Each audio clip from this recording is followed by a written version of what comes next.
The Mississippi River cut the American interior in two. Everything that needed to move between the east and the west of a continent had to cross it. Memphis was where that crossing happened. Not by planning, not because someone chose the spot for greatness, because the geography demanded it. The Chickasaw Bluffs, elevated terrain on the eastern bank, offered solid ground directly beside the water. Along hundreds of miles of swampy river lowland that mattered. A crossing could be made here, a city could hold here. When the railroads arrived, they crossed here. When the grain corridors consolidated, they converged here. When the logistics machinery of the modern American interior needed a spine, it ran through here. Memphis became the necessary crossing. Most people believe the risks to that crossing are economic, competitive pressure, industrial decline, flooding, infrastructure age. Those are not the risk. The risk is beneath the crossing, beneath the bridges over the Mississippi, beneath the grain terminals and the intermodal hubs and the rail yards, beneath the ground itself. There is an ancient fault system there, buried under soft river sediment, invisible from the surface. It is capable of producing a major earthquake, the new Madrid Seismic Zone, not a plate boundary, not a California-style fault, an ancient failed rift buried deep in the interior of the continent. And almost nothing built on top of it, not the bridges, not the buildings, not the infrastructure that moves American food toward the world, was designed to survive what it can do. If this is the first time you have heard these two names in the same sentence, Memphis and the new Madrid Seismic Zone, stay with it. There is a reason that connection is not well known. Memphis has never been merely a city. It has been a geographic inevitability. The Chickasaw Bluffs rise directly from the eastern bank of the Mississippi at Memphis. Stable ground, elevated footing, immediate access to the river's edge. In a valley that is otherwise flat, swampy and prone to flooding, this stretch of riverbank was different. When the railroads began connecting the American continent in the 19th century, the Mississippi posed the single greatest barrier. Too wide, too deep, too central to avoid. It had to be bridged, and it could only be bridged in a handful of places.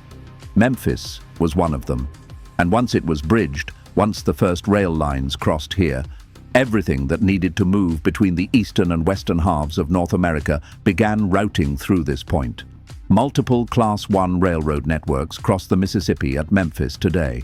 Between them, they handle a substantial fraction of the freight moving across the central United States. The eastern and western halves of the country's rail system connect here. Follow the grain. From the farms of Iowa and Illinois and Indiana, the harvest flows south by truck and rail. It converges at the intermodal hubs of the Memphis region. It continues down toward the Gulf Coast, toward the terminals at New Orleans and the river ports along the lower Mississippi, where it is loaded onto ships that feed grain markets across the world. Memphis is not one node in a distributed network. It is the node that the network was built around, because the river left no practical alternative. The FedEx World Hub adds another layer of logistics concentration. The port of Memphis moves bulk commodities by barge. The interstate bridges carry road freight across the water. There is no bypass at scale. The next crossing capable of absorbing comparable volume is not simply nearby. To reroute Memphis volume freight, you would have to rebuild decades of logistics infrastructure. The trucks and trains and barges have no alternative path ready. Memphis is not merely important. Memphis is irreplaceable. That is not a compliment. That is a vulnerability. The ground underneath Memphis is not what it appears to be. Below the riverbanks, below the floodplain, below hundreds of meters of soft sediment that have been accumulating for millions of years, there is a scar. About 500 million years ago, the North American continent began to tear itself apart at this location. Tectonic forces pulled it in opposite directions. The process stalled. The rift failed. The continent sealed over the wound and moved on. The scar did not disappear. Buried now beneath the Mississippi embayment, the deep basin of unconsolidated sediment that fills the lower Mississippi Valley, the failed rift created a zone of structural weakness in the middle of a plate. This is the source of the new Madrid Seismic Zone. It does not operate the way California's faults operate. The San Andreas sits on a plate boundary where two tectonic plates grind against each other in a system that accumulates and releases stress in patterns scientists can study continuously. The new Madrid Seismic Zone sits in the interior of a plate. Stress builds differently here. It releases less frequently. The return period between major events is measured in centuries, not decades. And because the zone is buried and quiet and located far from where earthquakes are expected, it has become invisible. But it has not become safe. There is a second mechanism, one that makes this zone more dangerous per magnitude than the raw numbers suggest. The Mississippi embayment is not rock. It is soft, unconsolidated sediment, river deposits and alluvial fill, lying in layers from the surface down to depths of hundreds of meters. This material does not behave like the granite and hard rock that underlies most of California. When seismic waves travel through soft sediment, they amplify. The ground shakes harder than the same magnitude would produce on bedrock.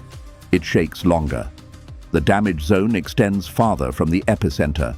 This is not a theoretical prediction. There is a proof in the historical record. In December 1811, the new Madrid Seismic Zone moved. Over the following weeks and months, a sequence of earthquakes struck the region. Geologists estimate that at least 3 events exceeded magnitude 7.0. Some estimates place the largest events near the upper 7 range or higher. Church bells rang in Boston, more than 1,000 miles from the epicenter. The Mississippi River ran briefly in reverse. A new lake formed overnight in western Tennessee, Reelfoot Lake. It is still there. At the time, fewer than 100,000 people lived in the entire affected region. The physical world was remade over a broad landscape of forest and small settlements, and the wider world barely registered it. That landscape is different now. 2 million people live within the zone's most dangerous footprint. The infrastructure that moves American food across the world crosses directly above it. The United States Geological Survey does not treat the new Madrid Seismic Zone as a geological curiosity. It treats it as an active system. Long-standing USGS estimates put the risk in 2 tiers. A magnitude 6 or greater earthquake has a meaningful 50-year probability. A repeat Class 1811 style event is less likely, but still real. What does that mean for Memphis? Begin with the buildings. Much of the built environment in the New Madrid region was not built to modern seismic standards. Across many older towns and neighborhoods, unreinforced masonry remains common. Brick and mortar, laid in eras when earthquake engineering in the central United States was not a serious design discipline. Unreinforced masonry does not flex under seismic loading. It shatters. FEMA-sponsored scenario modeling for a large New Madrid event projects widespread structural damage across Memphis and a broad corridor of cities in the region. Now, think about the bridges. The rail crossings at Memphis were designed in the late 19th and early 20th century. The seismic standards that apply today to critical infrastructure in high-hazard zones did not exist when those bridges were built. They were not engineered for the ground motions a New Madrid event would generate. And the ground motions are part of the problem in a specific way. Below the rail approaches to the Memphis bridges, below sections of the river corridor, below the soft lowland terrain on both sides of the crossing, lies saturated soft sediment. Under violent seismic shaking, saturated soft sediment can liquefy. It behaves temporarily like a dense fluid. The ground that appeared solid ceases to support the structures resting on it. Roads crack open, rail alignments shift and buckle. Structures tilt, sink, and fail. A bridge closure at Memphis is not a traffic inconvenience. It is not a logistical detour. It is a severing of the spine. The grain sitting in the elevators of Iowa and Illinois and Indiana would have nowhere to go at scale. Alternative routing options exist on paper. In practice, the capacity to absorb a full Memphis disruption at anything close to normal volume does not exist. Workarounds would require weeks to organize at partial capacity and months to restore to full. The disruption would arrive on international markets quickly. Many food-importing nations depend on affordable grain and stable shipping flows. They rely on the price stability that American Gulf exports help provide. A multi-month Memphis crossing disruption would not stay in Tennessee. And the fault does not require a foreign adversary. It does not require a political crisis. It does not require negligence or mismanagement. It requires only that geology behave the way geology behaves. Something important must be understood about why this gap exists. The engineers who built the Memphis rail infrastructure were not reckless. They built with the methods and knowledge available to them for the hazards they understood. Earthquake engineering as a formal discipline did not develop in the central United States until the 20th century. The first seismic codes applied to California because California's earthquakes were frequent and recent and visible. The new Madrid Seismic Zone had not produced a major event since 1811. It appeared stable. The historical record existed, but it was treated as a geological anomaly, a once-in-several-centuries event with no practical bearing on modern infrastructure decisions. That assumption was never corrected at scale. Awareness has grown among specialists. CUSEC, the Central United States Earthquake Consortium, has worked for years on preparedness frameworks and bridge assessment programs. Some retrofitting has been studied and partially implemented. Emergency planners run scenario exercises. The knowledge of the problem is not hidden from the technical community. But the fundamental physical structure has not changed. The real foot rift is still there. The soft sediment is still there. The bridges remain the only practical crossing for the grain corridor. The population density and infrastructure complexity within the zone are now orders of magnitude higher than in 1812. The central irony becomes clear once you see the full picture.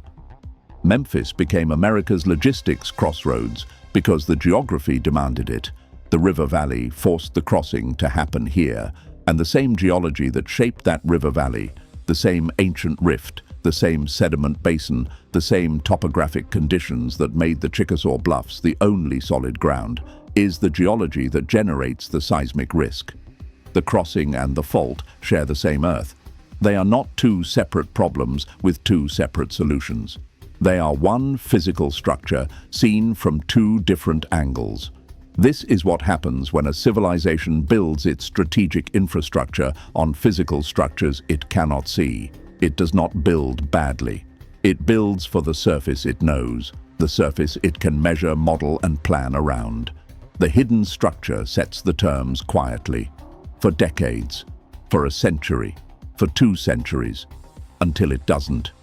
If you want to keep following how physical structures quietly set the terms for modern power, subscribe.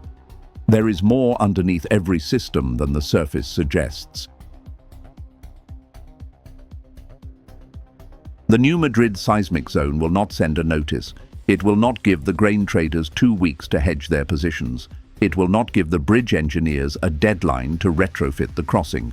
It will not wait for a policy consensus or a budget allocation or a preparedness plan that is ready on time.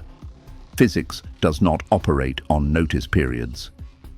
The last time this zone moved at its full potential, it changed the course of a river. That was in a landscape of forest and small settlements. The landscape has changed. Memphis exists here because the earth made it necessary. The fault exists here because the earth made it necessary. Those are not 2 separate stories. They are one physical structure with 2 faces. American commerce has been living with the useful face for 2 centuries, the solid ground, the navigable river, the necessary crossing.